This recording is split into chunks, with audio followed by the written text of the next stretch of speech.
এখানে আমাদের কাকুরা হলো লস্যি বিতরণ করছে আর কি, মানে অনেক ভক্তদের আর কি, দেখতেই পাচ্ছ। আর কত ভক্তরা যাচ্ছে জাস্ট তোমরা দেখো।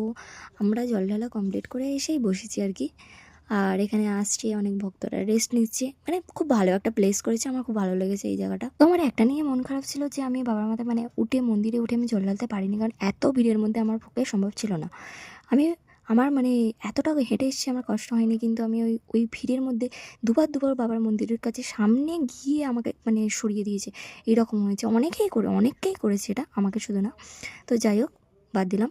তো আমরা বাড়ি আসার পথেই দেখলাম আর কত ভক্ত যাচ্ছে, জাস্ট তোমরা দেখো একবার।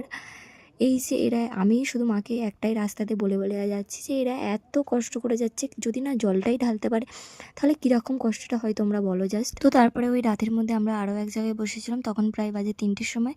তো মাখালের কাছে যেখানে আর কি, ওখানে বসে বসে দেখছিলাম এই ঠাকুরগুলো যাচ্ছে আর কি।